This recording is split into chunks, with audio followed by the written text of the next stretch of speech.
Why are they selling these?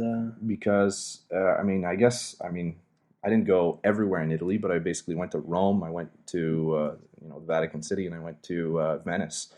So I was a big tourist, right? I went to basically the places that they would want to have tourists sell tourists. Yeah, but I still. Oh, so the tourists would just want to buy gloves as a memento, so to speak. Yeah, I guess. Okay. I guess the Italians are. They already have their gloves. They don't need more gloves. Yeah, I guess because there's so much veal on their menus that there's just a lot more leather available in their resale market, I guess. Plus, I think Italian leather is pretty recognized. I really have no idea. I'm not familiar with. You've never seen a Chach in a leather jacket? I've only ever seen Italians in pleather jackets, so I don't. I'm not sure. We are like a 2 Mario jumps or a hop skip. We could throw a rock at Dawson right now, and you'd probably hit an Italian in a leather jacket and a pair of jogging pants. And it's summer. Yeah. And he's out in front of the school playing dice with his bros. Or what were those cards? I have no idea. Oh God, they make no sense. Why do you put different pictures on your cards? Just play regular cards. Be a person. So yeah, you were in Rome. You went to Venice as well. Mm-hmm. Did you say you went to Florence? Or no? I'm took a high-speed train from Venice to Rome, which was pretty impressive. Best train I've been on in a while because I didn't have to work like a damn slave.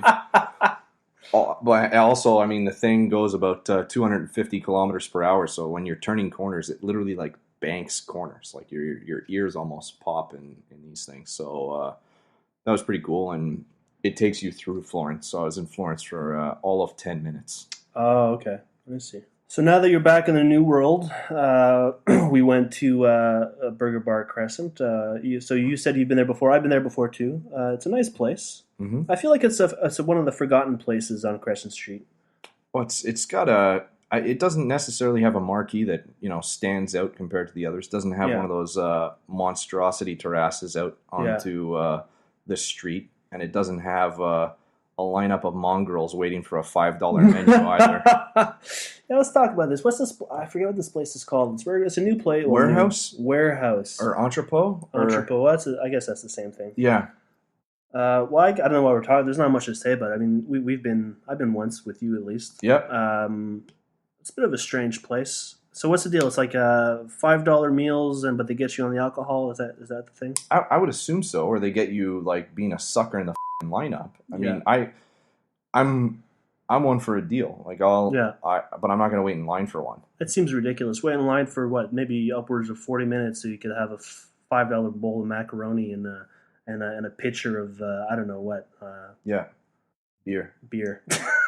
A pitcher of. Yeah. But anyways, we're smarter than that, and we went to the Burger Bar Crescent. I'd been there. I want to say I've been there a handful of times. I don't know, 5-6 times or something. Saw some playoff games there. NHL. Yeah, or maybe not playoffs, but go there and watch some hockey. Try and get away from a crowd or something like that when you want a burger and a beer. Yeah, pretty decent joint. Yeah, I think I've watched some games there too. The staff is all well except for the bartender. Yeah, Sebastien, are we talking about? Floozy behind the counter. A real coos. Yeah. Reeked of mint julep. Like, oh my God. Mint julep, like embarrassingly, and just totally embarrassingly coming off this hooer of a, she's half man, right? I didn't feel it was polite to ask. Yeah. But everyone else was great. Everyone else I've ever interacted with at that place has been real kind. Yep. Real helpful with questions of the menu. Their suggestions have always been good too. I've tried a couple things and I've taken suggestions, and I haven't been disappointed yet. Last week I went there after work because I work nearby, and I was suggested to have the samurai burger, which is like a panned salmon burger with wasabi and. I didn't even see that. Yeah, like a ginger shaving and other stuff on there. It was pretty good. was pretty good. Not a fan of the name Samurai Burger. No, seems like deceiving. Seems a little Racist? I don't want to say racist, but racist. Yeah, You know what I mean? a little racist. Like, seems like they said, what's Asian and cool, and we're Yeah. going to slap this name on this thing. Yeah. Yeah. Like what other possible names? They could have just called it a salmon burger, no?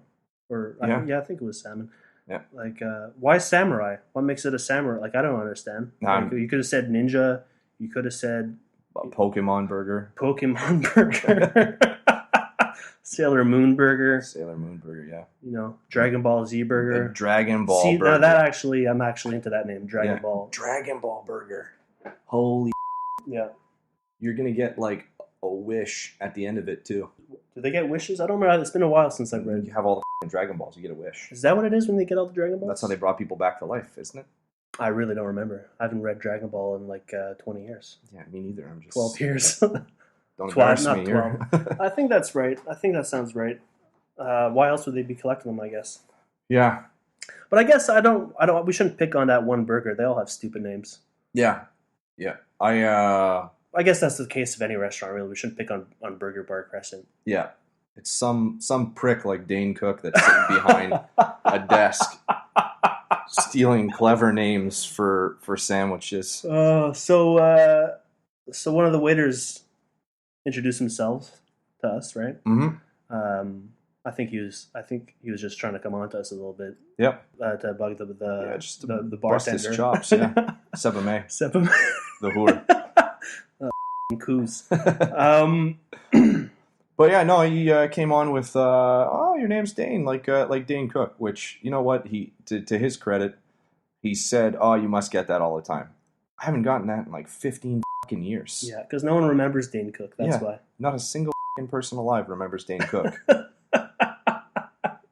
Yeah, I mean, but that being said, he was still a nice guy, but just... Yeah, totally. He came back, he apologized Yeah. for it, and actually... We had a conversation about Louis C.K., who's actually quite funny. Now I'm going to go back. I'm going to watch this episode about on Dane Cook. Well, but he should update his references though. Like he was this close from making a Blossom reference or something, for Christ's sake. Like, yeah. Oh, you mean like the character in Blossom? As far as I know, Blossom's the only character in Blossom. But so we sat at the bar. Mm-hmm. We got to watch. This is something we could talk about. We got to watch Saskatoon versus Harlem 3-on-3. Harlem, New York. Yeah. Half court 3-on-3 basketball. Yeah. There were two rather tall white guys on the court that were clearly from Saskatoon because the other team clearly wasn't from Saskatoon. Yeah. I want to say Saskatoon won. They did. They won by a point, but it was I want to say it was like 18-17 or something like that, which I don't understand. I totally understand why. Because the good basketball players out of Harlem play in the NBA and not in stupid 3-on-3 half court basketball in Saskatoon. Yeah, but they did have one black guy on their team. Yeah, in Saskatoon, which I gotta believe is the only black guy in all of Saskatchewan. Yeah, and I gotta wonder how much they offered him to play on that team. Totally. Please, for the love of God, totally play on our 3-on-3 basketball. Yeah, the team. two white guys in Saskatoon were like, "Oh, my buddy knows someone in Toronto that pretty good at basketball. Maybe we transfer him over here to work on the farm with us." Oh God. Yeah. That's not what they sound like, but I have no idea what they sound like. Yeah, who knows? They don't leave Saskatchewan. As far as I'm concerned, past Gatineau is a void. I know one thing that they say. There's one word I could say that they say. Rough Riders. That's what they sound like. We got to watch a bit of. Speaking of which, we got to watch the glory that is the CFL after that. Yeah. I think it was just a highlight reel, which was. Oh, holy! It was bogus. It was so bad. I gotta say, hold that thought. We told each other we're not going to talk about sports. Yeah. And we got 25 minutes in before we started talking about sports, so I think we're actually doing pretty good. It's actually pretty solid too, considering there's probably about 4 more hours to this bitch. You stupid asshole, Seba. No. Well, let's get back like on track then. What other grievances do we have about the show? I'll state that right now that Janko's a saint to put up with Seba. Oh God. Yeah. To think that one man has had to tolerate 70 meals with Seba. How? I don't know. For the love of burgers, I guess. Yeah. That's one thing they have in common. That's how devoted Janko is to the art of reviewing burgers. He is as devoted to burgers as he is sort of undevoted to tomatoes, I guess. Yeah, equal opposites. Equal opposites. And you gotta know too that he's going to these lunches with Seba. Seba's ordering way too much food. He's inhaling it. I doubt he even chews it. He's just swallowing it like a duck. Getting a double patty burger, probably getting a side of rings or poutine or God knows what. Getting a dessert after. And then he sits there, he hums and haws about maybe ordering a second burger and a milkshake. Yeah. 3-4 beers, who knows how many beers. And then he complains about like a Derek White tummy ache. Oh, I got a tummy ache. Oh, my belly. You think it was all the food I ate? Yeah, probably. So yeah, Janko is a saint. Yeah. That reminds me of a Seba story, actually. Well, I have many similar Seba stories. Well, you had the privilege of living with him for quite some time. 8 years, 7 or 8 years. Yeah, I think we were basically common law, which keeps me up at night to think that. I mean, if you guys accidentally filed your taxes together, you would still be common law, I think, even though you have different household addresses right now. Really? I would think so. You might still be butt married to Seba. Well, thankfully, I'd be shocked if Seba's filed his taxes in the last 5 years, so I don't think that's a problem I'll have to encounter. But speaking of Seba rubbing his belly and singing a sad song, he used to pull this shit all the time at the apartment we were living together. So Seba has this. I don't know if he still lives the same way. I would assume as much, but given that he still works in service and so his hours are irregular, this guy likes this. This guy basically hibernates. There'd be times where I wouldn't see Seba. I would know he's in his bedroom, and he'd be in there for, I'm not even exaggerating, I want to say up to 18 hours at a time.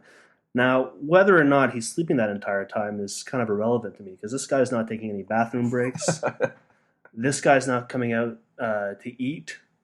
This guy doesn't need water unless he has like bottles of water under his bed for such occasions. Or you had a bunch of water in the room at all times because you had Seba May locked and chained up in the closet. Never see that girl. I've never seen her. Nah, me neither. Yeah, so he'd stumble out of his bedroom eventually wearing his overcoat, not his overcoat, but his smoking jacket. His house coat. His house coat. His leisure manteau. Go into the washroom for about 45 minutes, and then stumble back into the bedroom for another 2-3 hours.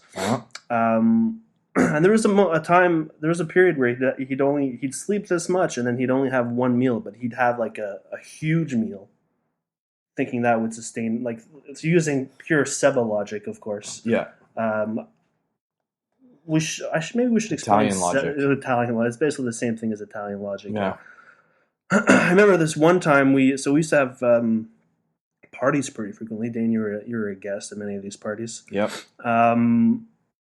And later on in the years living together, these parties turned into more like themed. Like it wasn't just it wasn't just drinking your face off. I mean, there was still a lot of drinking and such, but there'd be prepared food, and costumes at times, costumes and games, and good time was had by some darts, quarters. Oh yeah, lots of quarters on the counter. Lots of quarters on the counter. Murder ball, which Seba has told all of the listeners about several times, or at least twice. Yep, it's a hell of a game. I was there for at least. I was on the trip where we basically, Inception took place